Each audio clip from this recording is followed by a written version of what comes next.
Hello friends, welcome to knowledge runner. Anurag Pathak द्वारा लिखित 12th fail उपन्यास बहुत ही इंस्पिरेशनल बुक है। इस उपन्यास में बताया गया है कि एक 12th फेल लड़का अपनी लगन और ईमानदार कोशिश से आईपीएस ऑफिसर कैसे बनता है। इसे हम पार्ट पार्ट में लेकर आएंगे। सो फ्रेंड्स, हमारे साथ हमारे इस चैनल में बने रहें और जो इस चैनल में नए हैं तो सब्सक्राइब जरूर करें।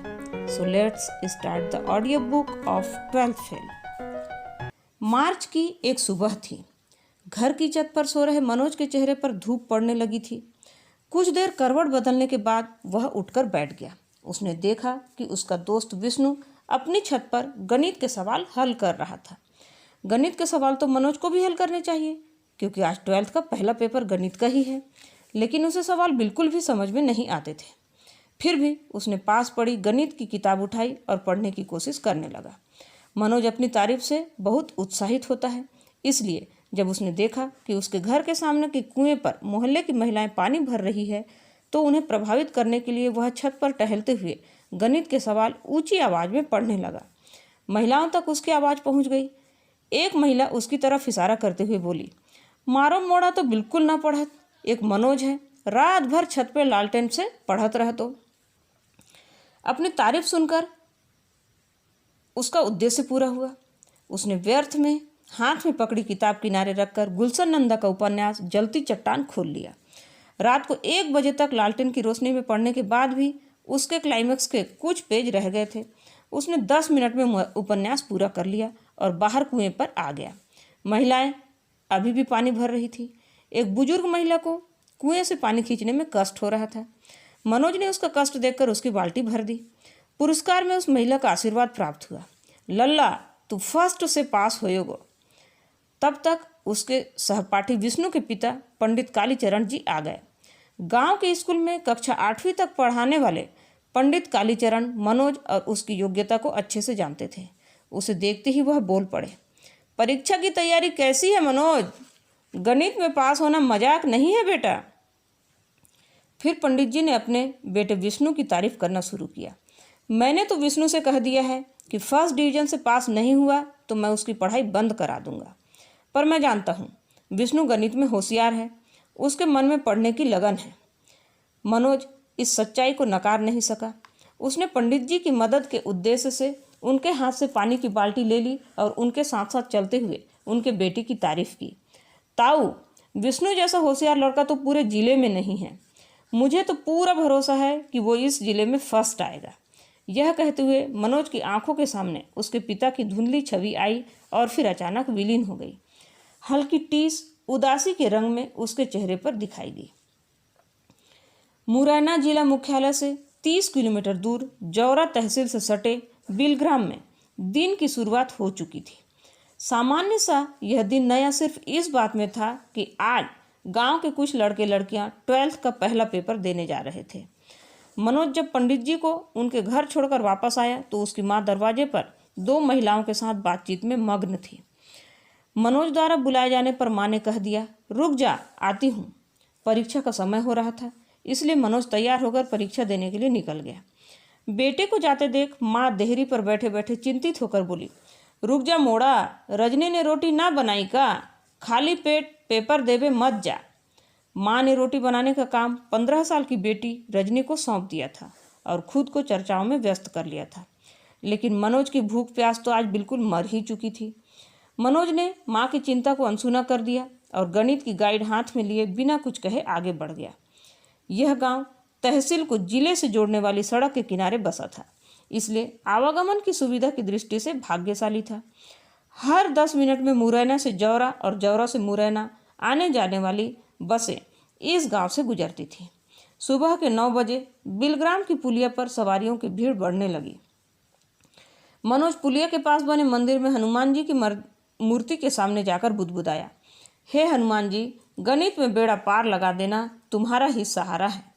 हनुमान जी से गणित में पास कराने की प्रार्थना करके जब वह पुलिया पर आया तो वहाँ विष्णु और उसके पिता पंडित कालीचरण पहले से बस का इंतजार कर रहे थे। पुलिया पर बैठे लड़कों में से एक ने मुंह में भरी तंबाकू को थूकते हुए पूछा, पंडित जी, क्या विष्णु को नकल कराने जा रहे हो जौरा? पंडित जी विष्णु की को परीक्षा दिलाने के लिए ले जा रहे थे। इस तरह का व्यंग सुनकर उन्हें पीड़ा हुई। वह नाराजगी के स्वर में बोले, न तुम लोगों ने कभी स्कूल का मुंह देखा है, न किताबें पढ़ी। तुम लोग क्या जानो पढ़ाई क्या होती है। इतना कहकर उन्होंने अपनी नज़र घुमाकर उस दिशा की ओर कर ली जहाँ से बस आने वाली थी। लेकिन हार मानना इस गांव में किसी ने नहीं सीखा था। पुलिया पर बैठे लड़के पंडित जी द्वारा किए गए अपमान से तिलमिला गए।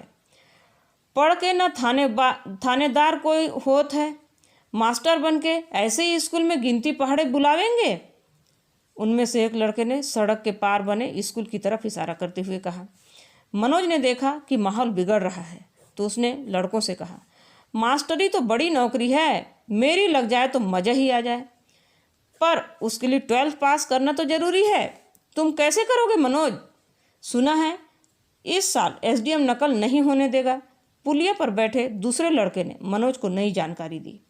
मनोज को उम्मीद नहीं थी कि परीक्षा शुरू होने से पहले ही इस तरह की बुरी खबर सुनने को मिलेगी, लेकिन उसने अपने मन को दिलासा दिया और इस तरह से नकल बंद नहीं हो सकती।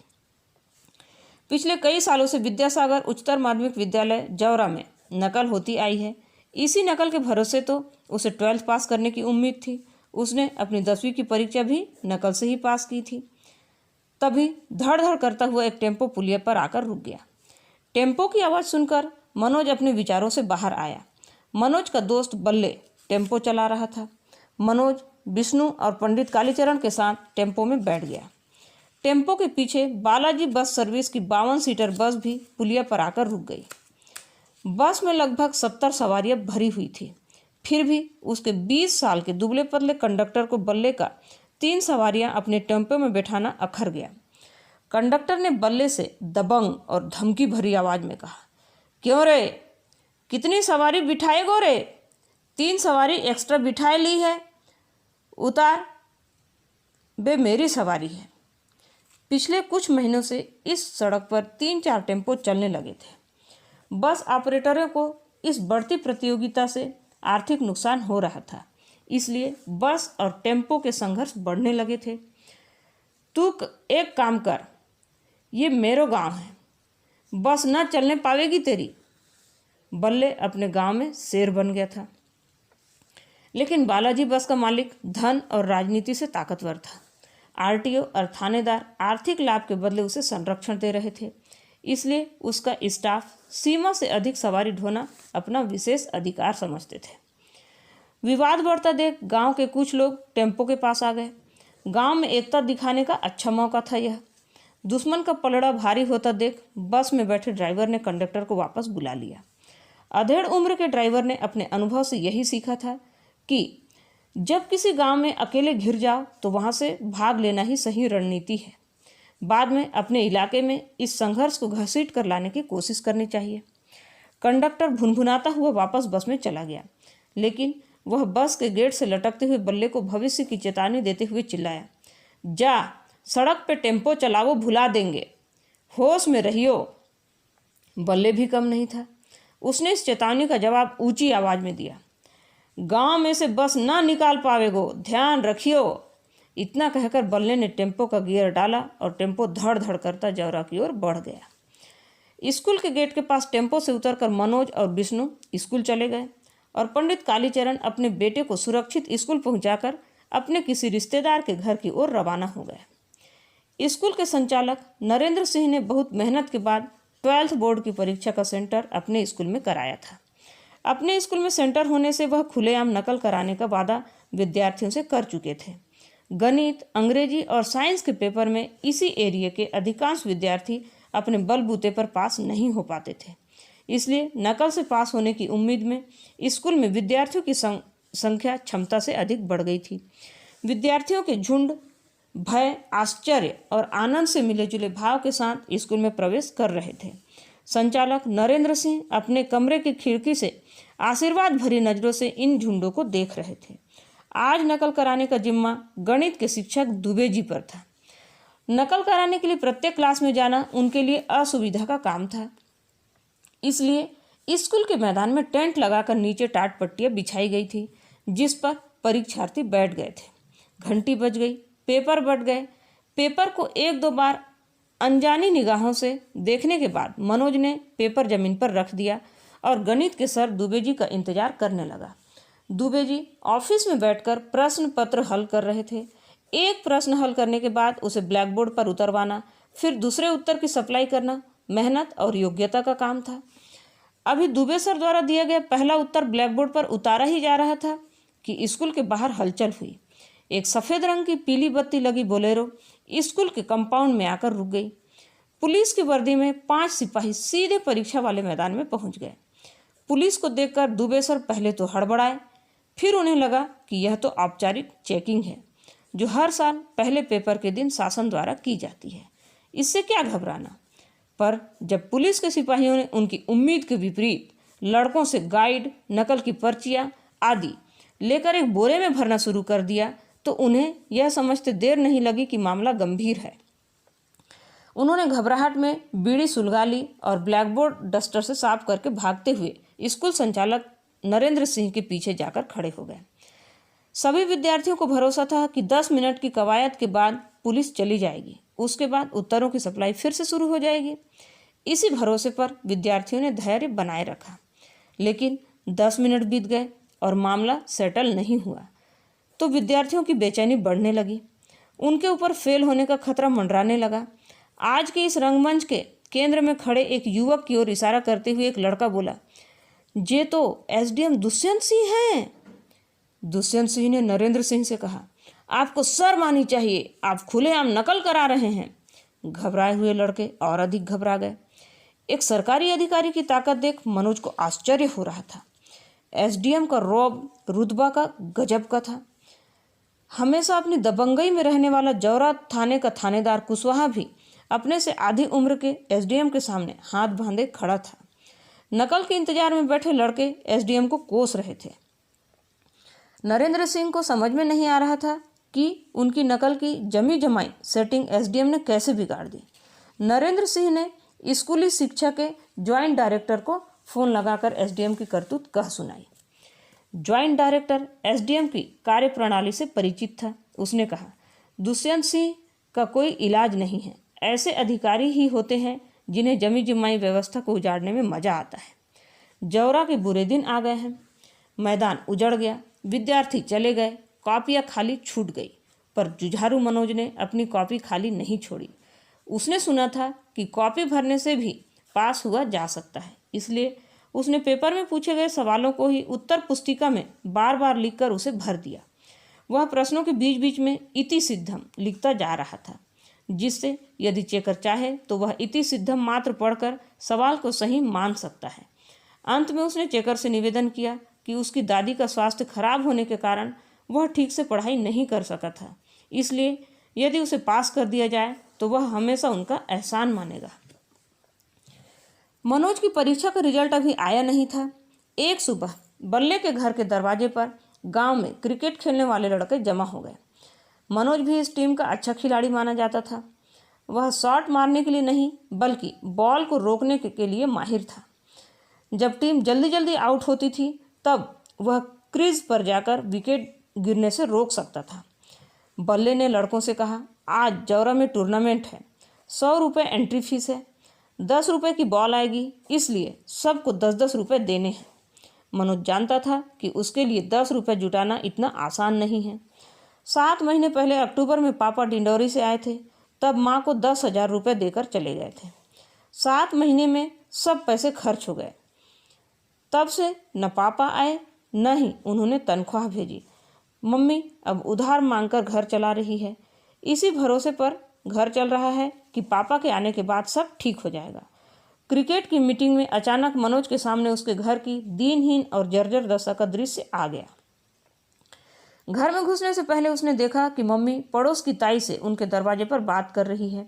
छोटा भाई कमलेश घर में नहीं है, या तो वह सड़क किनारे पुलिया पर बैठा होगा या बिना कहे जौरा निकल गया होगा। बिना उद्देश्य के आवारा घूमना ही उसका शौक है। मम्मी की बैठक खत्म हो गई थी, उन्हें मजबूरन घर आना पड़ा। मनोज ने पूछा, मम्मी 10 रुपये दे रही हो क्या? मैच खेलवे जानो है। मम्मी ने चिढ़ते हुए उत्तर दिया, मुझ पे ना है पैसा, तेरे बाप ने तो 7 महीना से मुंह न दिखाओ, मैं उधार मांग के घर चलाए रही हूँ। मनोज को लगने लगा कि उसका खेलना अब मुश्किल है, लेकिन मन की निराशा को दूर करते हुए उसने किसी उम्मीद के भरोसे सफ़ेद मटमैले पड़ चुके कपड़े के जूते पहने और लगभग दौड़ते हुए टीम के पास पहुंच गया। जौरा के मंडी मैदान पर टूर्नामेंट का आयोजन रखा गया था।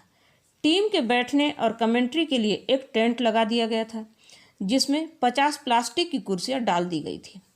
12 लोगों की टीम में मनोज को छोड़कर सभी ने फीस दे दी थी, इसलिए उसे आज खेलने का मौका नहीं मिला। टीम में जगह न बना पाने के कारण उदास मनोज टेंट के नीचे कुर्सी पर बैठ गया। कमेंट्री की बागडोर जौरा के दयाल बैंड में गाना गाने वाले पप्पू सिंह के हिस्से में आई। उसने कमेंट्री करना शुरू की। Hello mike testing, hello, match शुरू हो रहा है। मैच का मजा लेने वालों से गुजारिश है कि बैठ जाएं। लाल टी शर्ट, पिच पे मत चलें। काली टी शर्ट, वो गाय घुस रही है, मैदान जल्दी से हट जाइए। आंखों देखा वर्णन शुरू हो चुका है। मैच के मुख्य अतिथि एसडीएम साहब काम में फंसे हैं, इसलिए वे बाद में आवेंगे, कमेंटेटर ने घोषणा की। 10 ओवर के मैच में टॉस बिलग्राम ने जीता और पहले गेंदबाजी का फैसला किया। विरोधी कैलारस की टीम ने धुआंधार बल्लेबाजी करते हुए 10 ओवर में 112 रन बना लिए। बिलग्राम की तरफ से बल्ले और प्रकाश ने ओपनिंग की। बल्ले ने पहली 2 बॉल पर 2 चौके जड़ दिए। तभी टेंट में कुछ हलचल हुई। कमेंटेटर पप्पू सिंह ने उत्साहपूर्वक घोषणा की, मुख्य अतिथि एसडीएम साहब आ गए हैं, मैच रोक दो। एसडीएम दुष्यंत सिंह ने खेल जारी रखने का संकेत आयोजकों को दिया, पर पप्पू सिंह ने बोलना जारी रखा। देवेंद्र अग्रवाल एसडीएम साहब को माला पहनाए। दुष्यंत सिंह के मना करने पर भी टूर्नामेंट के आयोजक देवेंद्र अग्रवाल ने इसी उद्देश्य के लिए पास रखी माला उनके गले में डाल दी। दुष्यंत सिंह ने कहा, अरे भाई, मैच जारी रखिए, ये स्वागत आवश्यक नहीं है, मैच डिस्टर्ब होता है। कुछ अतिथि दुष्यंत सिंह कस्बे के इस मैच को गंभीरता से ले रहे थे। मनोज आज उन्हें नज़दीक से देख रहा था। परीक्षा के दिन उनकी नकल रोकने की कार्यवाही से भले ही उसे नुकसान हुआ हो, पर उनके दबंग व्यक्तित्व से वह बहुत प्रभावित हुआ था। उसने खड़े होकर उन्हें नमस्ते किया। उन्होंने भी मुस्कुराकर उनका अभिवादन का उत्तर दिया। मैच फिर शुरू हो गया। उत्साहित पप्पू ने खेल को देशभक्ति से जोड़ते हुए मोहम्मद रफ़ी की 2 लाइन गा दी। कर चले हम फिदा जान तन साथियों, अब तुम्हारे हवाले वतन साथियों। दुष्यंत सिंह को खेल के बीच में गाना सुनने से व्यवधान महसूस हुआ। उन्होंने पप्पू सिंह से कहा, कमेंट्री करो, गाना क्यों गा रहे हो? पप्पू सिंह ने आदेश का पालन करते हुए कमेंट्री जारी रखी। बिलग्राम के 2 विकेट गिर गए हैं। आउट होने वाले खिलाड़ी के खेत में भैंस घुस गई थी, इसलिए वे जल्दी में थे। इस तरह की कमेंट्री सुनकर दुष्यंत सिंह के चेहरे पर नाराजगी के भाव आ गए। 7 ओवर में बिलग्राम के 55 रन में 5 विकेट हो गए थे। एक तरफ से बल्ले 40 रन पर अभी भी खेल रहा था, पर दूसरी तरफ से विकेट लगातार गिर रहे थे। मनोज को लग रहा था कि इस समय दूसरे छोर पर वह होता तो विकेट बचा सकता था और उसके गांव की टीम आज जीत सकती थी, लेकिन 10 रुपये के अभाव में उसके गांव की टीम हार रही थी। वह इसी मानसिक जद्दोजहद में था। तभी अचानक पप्पू सिंह ने अपना माइक कुछ देर के लिए उसे थमा दिया और बहुत देर से रुकी हुई पेशाब करने के लिए चला गया। मनोज ने माइक पर अपने मन में चल रही उथल पुथल को शब्द देने शुरू किए। इस समय बिलग्राम की टीम बहुत नाजुक स्थिति में है। कप्तान बल्ले की कमज़ोर रणनीति उनके लिए परेशानी का कारण बन गई है। उनकी अच्छी बैटिंग के बावजूद दूसरे छोर पर विकेट गिर रहे हैं। इस समय एक ऐसे बल्लेबाज की ज़रूरत है जो दूसरे सिरे पर विकेट रोककर खेल सके, पर बिलग्राम की टीम में रुककर खेलने वाला कोई बल्लेबाज नहीं दिख रहा। कमेंट्री का अंदाज बदल चुका था। मजाक और हंसी की जगह अब कमेंट्री गंभीर और विश्लेषक परख हो रही थी। दुष्यंत सिंह का ध्यान अचानक बदली कमेंट्री पर गया। वह इस तरह की कमेंट्री से प्रभावित दिखाई दिए। पप्पू सिंह पेशाब करके वापस आ गया। उसने मनोज से माइक ले लिया। तभी दुष्यंत सिंह ने आदेश के स्वर में पप्पू सिंह से कहा, उस लड़के को बोलने दो, तुम उधर बैठो। मनोज के मैच न खेलने का दुख एसडीएम की इस तारीफ से खत्म हो गया। उसने मैच खत्म होने तक उत्साह से कमेंट्री जारी रखी। अंतिम विकेट गिर गया, बिलग्राम की टीम हार गई। सर झुकाए बल्ले और दूसरा खिलाड़ी वापस टेंट की तरफ आ रहे थे। मनोज ने कविता के माध्यम से अपनी बात कही। लहरों से डरकर नौका पार नहीं होती, कोशिश करने वालों की कभी हार नहीं होती।